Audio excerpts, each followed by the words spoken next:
अस्सलाम वालेकुम वरहमतुल्लाहि वबरकatuh। मुझे उम्मीद है आप सब खैरियत से होंगे, जहाँ भी होंगे खुश होंगे। आज मैं एक बहुत ही इम्पोर्टेंट टॉपिक लेकर के आया हूँ। एक ऐसा टॉपिक है जो दिन प्रतिदिन हर साल स्काई रॉकेटिंग है। जो चीज़ को हमें अपनी ज़िंदगी में नहीं लाना चाहिए, जिस चीज़ से हमारा कुरान हदीस मना करता है कि इस चीज़ को ना करें, ये बहुत बड़ा गुनाह है। लेकिन आज का इम्पोर्टेंट टॉपिक है दहेज़ के बारे में। हमारे मज़हब ने हमें कभी नहीं सिखाया कि हमें दहेज़ लेना चाहिए या फिर दहेज़ की डिमांड करना चाहिए। लेकिन कहीं न कहीं मैं अपनी ज़िंदगी में जो कुछ अभी तक देखा और इस चीज़ को जब देखते जाता हूँ तो मुझे लगता है कि इस चीज़ को कम होने के बजाय ये दिन प्रतिदिन बढ़ते जाता है। दहेज़ एक ऐसे मकाम पे पहुँच गया है, इतना दहेज़ देना पड़ता है एक बेटी की शादी में।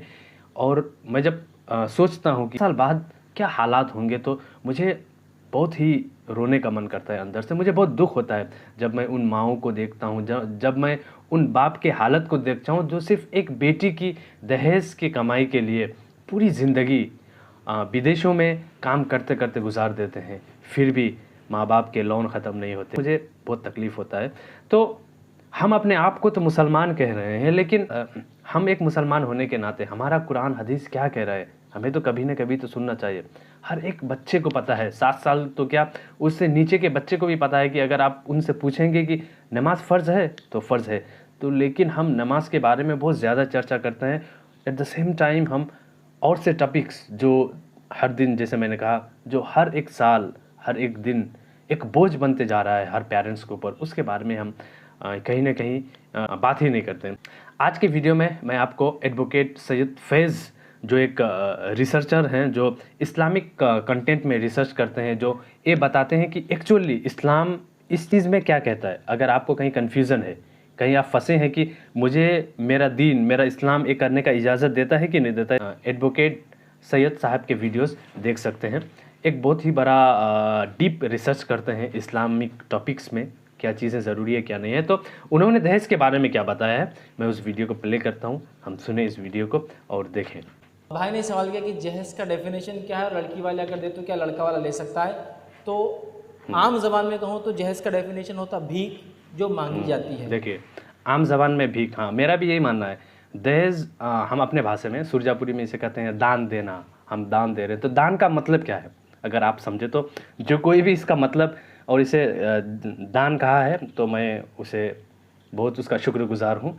दान कहने के बावजूद भी लोग नहीं समझते हैं, कहीं न कहीं दे रहे हैं, कहीं न कहीं ले रहे हैं। तो आप किसी को दे रहे हैं, क्यों दे रहे हैं? क्योंकि वो उसका लायक नहीं है या उसके पास उतना हैसियत नहीं है। दान का यही मतलब होता है। तो आगे क्या बोलते हैं देखें। ठीक है, अरबी ज़बान में इसका माना होता है तैयारी करना, लेकिन हिंदुस्तान में इसका एक ही माना होता है सिर्फ और सिर्फ, वो है भीख जो लड़के वाले अपने तरफ से मांग कर लेते हैं। जैसे कहते हैं ये एक भीख है जो लड़के वाला मांग कर लेता है। कहता है कि मेरे पास नहीं है, मैं एक पलंग नहीं खरीद सकता हूँ, मैं एक मोटरसाइकिल नहीं खरीद सकता हूँ, मैं फर्नीचर्स के सामान नहीं खरीद सकता हूँ, मेरे किचन में सामान नहीं है, मेरे पास गैस नहीं है। तो लाइक दिस, तो वो मांगते हैं लड़की वालों से, तो एक भीख है। ओके, या जुल्म जो लड़के वाले अपने तरफ से लड़की के बाप और उसके भाइयों पे करते हैं, या सितम या अजियत या तकलीफ जो लड़के वाले अपने तरफ से लड़की वालों पे करते हैं, इसको कहते हैं जहेज हिंदुस्तान। इसको इस्लाम में जुल्म भी कहा गया है, जुल्म। तो आप मुसलमान होकर किसी के ऊपर जुल्म नहीं कर सकते, इसका कितना बड़ा गुनाह है, आप खुद इसको देखें, आप खुद इसके बारे में जानें। तो दहेज एक जुल्म है, आप लड़के वाले होकर के लड़की वालों के ऊपर कर रहे हैं, जुल्म कर रहे हैं। तो और देखिए आगे और क्या बताते हैं। ठीक है, इसका लेना देना कैसा है? मैं समझता हूँ जुल्म, ज़्यादती, तकलीफ देना, लोगों के हलाल माल को हराम तरीके से खाना इस्लाम हराम करार देता है। तो मैं समझता हूँ मुझे ज़्यादा तफसील में जाने की ज़रूरत नहीं। जहेज़ एक संगीन जुर्म और एक बहुत बड़ी लानत है जो एक समाज को बर्बाद कर देती है। हमारा समाज उसी में मुलविस है। मैं जानता हूँ आपके इलाके के बहुत सारे लोगों को जो बंगाली होते हैं, बेचारे सिर्फ लड़की की पैदाइश की वजह से सालों साल वहाँ पड़े होते गल्फ़ में, सिर्फ इस बच्ची के निकाह के लिए। ये कितना बड़ा जुल्म तुमने इस आदमी पे किया। जी, ये मतलब ऐसा हुआ जैसे आप लोगों के हलाल माल, आप जब दहेज लेते हैं जो अराउंड 20 लाख, 25 लाख, 15 लाख के करीब होता है, तो वो किसी का कमाया हुआ पसीना है। वो किसी के बाप ने, किसी के भाई ने अपनी मुद्दत से कमाए हुए पैसों को आपको फ्री में दे रहा है। तो आप किसी के ऊपर जुल्म ही तो कर रहे हैं। तो एक बाप अपने बेटे के लिए ज़िंदगी भर पसीना से कमाता है सिर्फ दहेज देने के लिए। ये बहुत सी वाक़यात हैं, मैंने खुद अपने आँखों से देखा है।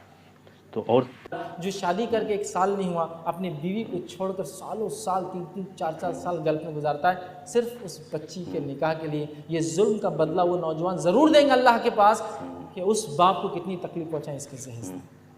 ये अल्लाह नहीं लेगा, अल्लाह नहीं पूछेगा। आप मजाक समझते हैं?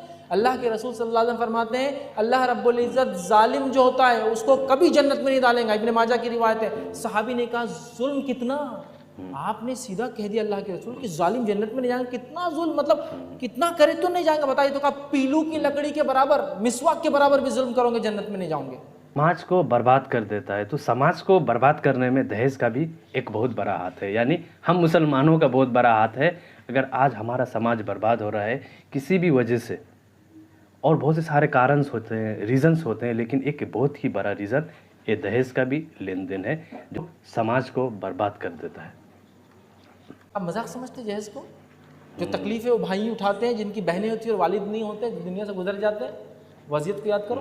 अच्छा, मुझे एक बात ये समझ में नहीं आती, जो खुद जुल्म से सितम के तहत दबाव होता है वो कैसे जहेज लेता अपने लिए? यार अपनी बहन को जहेज देते थे, जिंदगी गुजारता है, और दूसरों की बेटी से मांगते हो। तुमको शर्म नहीं आती कि जुल्म कर तुम पे होता है तो दूसरों पे भी जुल्म करते हो? क्या इस्लाम में जुल्म का बदला जुल्म है कि मेरे पे होता मैं तुम पे करूंगा, मुझे को गाली दे तो मैं तुमको गाली दूंगा, मेरी चप्पल को चुरा मस्जिद में तुम्हारी चप्पल चोरी करके ले जाऊंगा? ये कोई उसूल है? ये तो वही हो रहा ना, मेरे हुआ मैं तुमको करूंगा। बंद करो इस लानत को, इस सिस्टम को ख़त्म करो। लेकिन सवाल का दूसरा, मुझे ना रोना आता है जब मैं इस चीज़ को देखता हूँ। पूरा ज़िंदगी अपने गुजार देते हैं बाप भाई, सिर्फ एक बहन के या 2 बहन या 3 बहन हैं तो उनके दहेज के सामान जुटाने में, उनके दहेज के सामान खरीदने में अपनी पूरी ज़िंदगी से कमाए हुए पसीनों के पैसे को, अपनी पूरी ज़िंदगी में मेहनत से हार्ड वर्किंग करके कमाए हुए पैसे को बस दूसरों को देने के लिए, दहेज के तौर पर अपनी बहन को देने के लिए अपनी ज़िंदगियां बर्बाद कर देते। ये हकीकत बात है। Yes, I can relate this. एक दूसरा पॉसिबिलिटी क्या हो सकता है कि हाँ, दहेज नहीं दे रहा है, अगर एक बाप खुशी से या एक माँ अपनी बेटी को खुशी से कोई तोहफ़ा दे तो देना चाहिए कि नहीं at the time of our marriage, उसकी शादी के वक्त। तो उसके बारे में क्या है, इस्लाम क्या कहता है, एक्सपर्ट्स क्या कहते हैं? ऐसा क्या एक शख्स अपनी बेटी को तोहफा दे सकता है दामाद को? इस्लाम हुक्म देता है अपने ख़राबातदारों पे खर्च करने का, और दामाद भी करीबी रिश्तेदार होता है, बल्कि इन लॉ होता है। ये बेटी के निकाह की वजह से ये बेटा बन जाता है। इन लॉ कहते हैं, निस्बती बेटा, जैसा साला निस्बती भाई होता है, इन लॉज बोलते हैं। मतलब बीवी का भाई होने की वजह से मेरा भी भाई होता है, साला बोलते हैं, लेकिन उसको निस्बती भाई बोलते हैं आम तौर। तो ये निस्बती रिश्ते होते हैं। वो अल्लामा सलाहुद्दीन यूसुफ जो है हफिज़हुल्लाह, वो इसके लिए कुछ कंडीशंस लिखते हैं कि क्या कंडीशंस हो। वो कंडीशन मुझे अच्छी लगी क्योंकि पुराने फ़ुक़हा ने तो इस पर लिखा नहीं, चूँकि जब ये सब एकदम लानत वाली चीज़ें होती नहीं थी याद रखें, तो लिहाजा उन्होंने इस पर कोई फ़िक़ा लिखा नहीं। सलाहुद्दीन यूसुफ साहब लिखते हैं कि पहली शर्त ये हो कि शादी के वक्त ना दिया जाए, शादी के वक्त नहीं दे सकते अगर देना दिया पहला। दूसरी कंडीशन लिखते हैं जो ज़रूरत की चीज़ है वो दी जाए, आपको जो पसंद है वो नहीं देना, जो उसको ज़रूरत है। मतलब जैसा कि दामाद गरीब है, गाड़ी नहीं है बेचारे के पास, तो गाड़ी की ज़रूरत है, तो आप वो नहीं देना जो आपको होना, उससे पूछना कि मैं कुछ देना चाह रहा हूँ तो दे दूँ कि आपको गाड़ी वगैरह, जो उसकी ज़रूरत है। तीसरा वो लिखते हैं कैश दिया जाए तो ज़्यादा अच्छा, इसलिए कि जो ज़रूरत हो वो ले लेगा खुद, वरना क्या होता है शर्मा शर्मी में बोलेगा नहीं आप तो अच्छी दिला नहीं, उसको उसकी ज़रूरत नहीं थी। जैसे आप कोई ससुर खुशी में अपने दामाद को एसी लगा दे रहा, उसके पैसे भरने के नहीं है बिल को, क्योंकि एसी से महंगा उसका बिल रहता है तो बोलते हैं वैसा मत करो, फिर कैश दे दो, वो खुद कूलर ले लेगा, उसको मालूम है ठंडक के लिए कूलर ज़्यादा अच्छा है, मेरे लिए एसी अच्छा नहीं, तो बेटर है। बट सजेस्टेबल है, उनके सजेशन है और मुझे अच्छे लगे ये सब सजेशन। एक तो शादी के वक्त ना दिया जाए, जो चीज़ ज़रूरत की वो दी जाए। तीसरा कैश दे दिया तो ज़्यादा बेहतर है, वो लिखते हैं। चौथा वो लिखते हैं लोगों के दबाव में आके ना दिया जाए, अपनी मर्जी से दिया जाए, वो लोग क्या बोलेंगे नहीं। पांचवा वो लिखते हैं दामाद ये ना समझे कि ये मेरा हक था, ससुर ने दिया तो क्या बड़ा काम किया, नहीं हक नहीं है बोलते हो। दामाद ये ना समझे कि उसका राइट था, हक था, बल्कि वो लिखते हैं हक नहीं था, ये वो जो अल्लाह ने ससुर को दिया है और वो अपने रिश्तेदारों में कुछ खर्च करना चाहता है, लिहाजा उस वजह से खर्च करते हैं, तुम्हारा हक नहीं है। तो ये कंडीशंस 5 उन्होंने लगाई है। तो जहेज याद रखिए, नौजवानों से गुजारिश करूँगा, अज़्म करो कि भीख नहीं मांगोगे शादी में। जहेज तो बोलूँगा ही नहीं मैं इसको, मैं भीख बोलता हूँ, मॉडर्न भिखारियों की चाल बोलता हूँ, सब कुछ बोलता हूँ। जो भी दहेज लेते हैं भीख है, लेकिन तो मॉडर्न एक भिखारी होता है खड़े कपड़े मांगता है, भीख दे दो बाबा, और एक भिखारी स्टैंडर्ड आता है और बोलता है देना है तो इतने में है, जी, ये अपना बेकार है। बकरा नहीं, सॉरी, बेटा है, और मंडी में रेट ये चल रहा है इसका अभी। देते तो ये है तुम्हारे पास, नहीं तो दूसरा कस्टमर खड़ा हुआ है। आप लोगों को बकरा नहीं समझेंगे, आपको बैल समझेंगे कुर्बानी का। ये ज़्यादा अच्छा मिसाल है यहाँ के लिए। कुर्बानी का बैल बहुत शान से शौकत से होता है यहाँ बहरहाल आपके इलाके में। ला के शान शौकत वक़ार और इस्लाम की क्या क्या समझा जाता है उसको बिल्कुल एकदम गैर मुस्लिमों के ऊपर दबदबा, ये कुछ भी नहीं है। कुर्बानी बस अल्लाह के लिए कीजिए, किसी को दिखाने मत कीजिए, ना नॉन मुस्लिम्स को ना मुसलमानों को, अल्लाह के लिए कीजिए। बहरहाल बहुत लाते तो ये मेरा बैल है, तैयार किया मैंने इसको, हाँ कितने दांत वाला चेक कर लो मुंह खोल के, इसकी उम्र वगैरह 25 साल का, 26-27 साल का, और इसकी कीमत ये बोली जा रही है मार्केट में। भैया देखो, ग्रेजुएशन है तो 1 लाख जोड़े की रकम, इतना जहेज, पोस्ट ग्रेजुएशन है 3 लाख, डॉक्टर है 10 लाख, क्या है बोलो। अब जो बोली लगाए उसको मिल जाता है। अच्छा अब क्या होता है, वालिदैन मेरे पास कभी कभार आते हैं, बोलते हैं वो हमारी बहू ने हमारे बेटे को लेके चले गई, मतलब बेटा अलग रह रहा। तो मैं पूछता हूँ बेटा बेचे थे या बहू को लेकर आए थे? ये क्या बात कर रहे हैं, बेटा कैसा बेचे, बहू को लाए थे? नहीं, बहू को जब लाए थे तो कुछ बहू से लिए थे कि हाँ लिए थे, तो फिर खरीद ली ना उसने, खरीद ली तो प्रोडक्ट लेके चलेगी साथ में। दुकान पे पैसे दे दिए तो लेके जाएंगे ना सामान साथ में आदमी। गुड।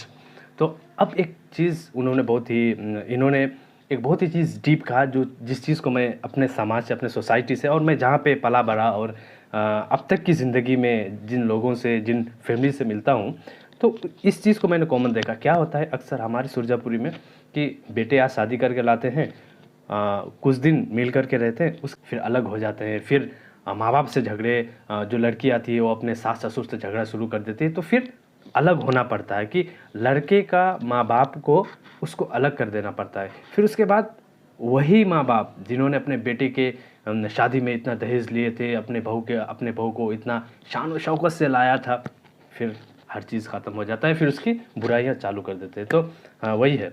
तो भाई जब मैं उन माँ बाप से कहता हूँ, हर लड़के का माँ बाप से कहता हूँ कि आप अपने बेटे को बेच दिए, उन्होंने इतना पैसा दे के ख़रीदा है, तो ऑफकोर्स वो उस तरफ जाएगा। तो आप अगर दहेज ले रहे हैं अपने बेटे के शादी में, लड़के के माँ बाप को कहूँगा आप दहेज ले रहे हैं, तो अगर वो शादी के बाद बदल जा रहा है, अपने ससुराल की तरफ हो जा रहा है, तो फिर आपको कोई हक नहीं है कि आप अपने बेटे के बारे में एक है कि मेरा बेटा शादी करने के बाद बदल गया, मुझे नहीं देखता है। ख़रीद लिया है ना उन लोगों ने, तो जब कोई चीज़ आप खरीद लेते हैं तो वो आपका हो जाता है। आगे भी देखिए ना क्या कहते हैं, खरीद ली तो लेगी प्रोडक्ट साथ में। यस तो फिर क्या इट्स फैक्ट।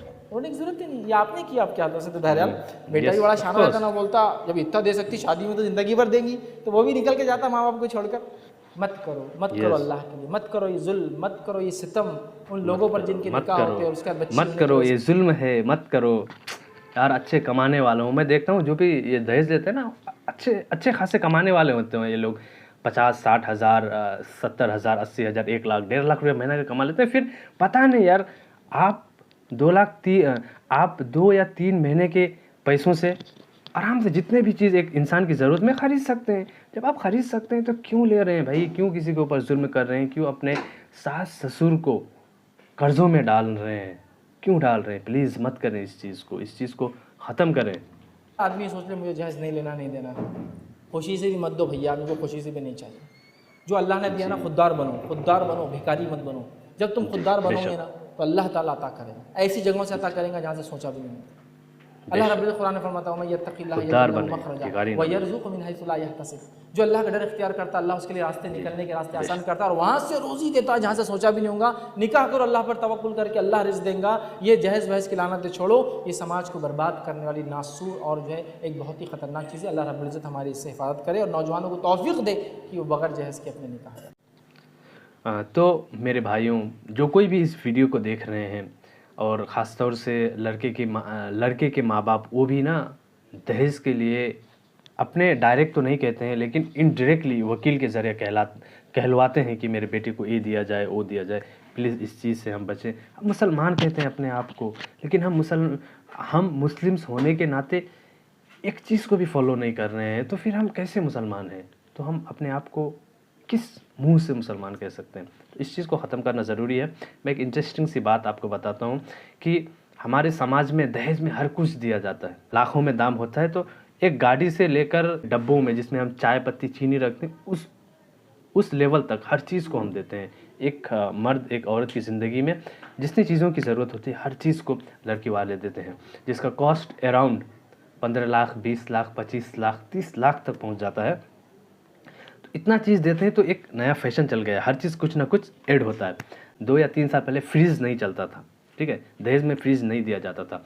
तो किसी माँ बाप ने इसको स्टार्ट किया, तो उसके बाद फिर दूसरी लड़कियों ने मुझे भी फ्रीज़ चाहिए कह करके फिर फ्रीज का रिवाज चल गया। उसके बाद वॉशिंग मशीन जिसमें हम कपड़े धोते हैं, ओके, तो उसका भी अब चल रहा है। अब हर लड़की के शादी में एक वॉशिंग मशीन जा रहा है। एंड बिलीव मी, मैंने जिस लड़कियों का शादी हुआ, जो मेरे रिश्तेदार लगे, तो मैंने उससे पूछा आपने क्या क्या लिया दहेज में, तो बहुत ही गर्व से, बहुत ही खुशी होकर कहते हैं मेरे ससुर ने मुझे ये दिया, ये दिया, ये दिया, वॉशिंग मशीन दिया। तो मैं पूछता हूँ आपने वॉशिंग मशीन में कितने बार कपड़े धोए? नहीं, कपड़े नहीं धोए हैं, मेरे बेडरूम के बगल में रखा हुआ है। आई मीन रियली, एक मर्द को, एक औरत को जिसका शादी हुआ, जिसके शादी में वॉशिंग मशीन दिया जा रहा है, and here she don't know, उसे पता ही नहीं है कि वॉशिंग मशीन का इस्तेमाल कैसे किया जा रहा है। और वो वॉशिंग मशीन ऐसा ही ज़िंदगी भर कोने में वॉशिंग मशीन पड़ा रहता है। तो हम चीज़ें भी देते हैं, चीज़ों का इस्तेमाल भी हमें नहीं है, क्योंकि हमने अपने बेटी को कभी नहीं सिखाया कि वॉशिंग मशीन का कैसे इस्तेमाल किया जाए। हम अपने बेटे को कभी नहीं सिखाया कि वॉशिंग मशीन का कैसे इस्तेमाल किया जाए। चीज़ें तो दे रहे हैं, उनका इस्तेमाल पता नहीं, लेकिन फिर भी दहेज के रूप में जाएगा। तो एक बहुत बड़ा जुल्म है। इस्लाम इसको ताक़ीद से मना करता है, तो आप और हम फॉलो नहीं करेंगे, तो फिर आई डोंट थिंक कि वी आर नॉट कॉल्ड मुस्लिम। हम अपने आप को मुस्लिम ना ही कहें तो बेहतर है, ठीक है। So thank you for watching me this video. मैं ऐसे वीडियोस फिर आपके लिए लाते रहूँगा, जिससे हमारे समाज में कुछ पॉजिटिव परिवर्तन लाए, जिससे हमारे समाज में हम अपनी बेटियों को, अपनी बहनों को पढ़ाई के तर्क की रास्तों में लेकर के जाएं, ताकि कल वो पढ़ करके एक कौम को अच्छा बनाए, एक समाज को अच्छा बनाए। लेकिन इस दहेज की लानत जैसी चीज़ों से हम बचें, हम खुद बचें और दूसरों को भी बचाएं। और जो कोई भी देख रहे हैं, जो कोई नौजवान इस वीडियो को देख रहा है, अपने आप से शुरू करो। अगर आप शादी नहीं किए हो तो आप अपनी शादी के दिन से शुरू करो कि मुझे कुछ नहीं लेना है। Thank you for watching me up to here.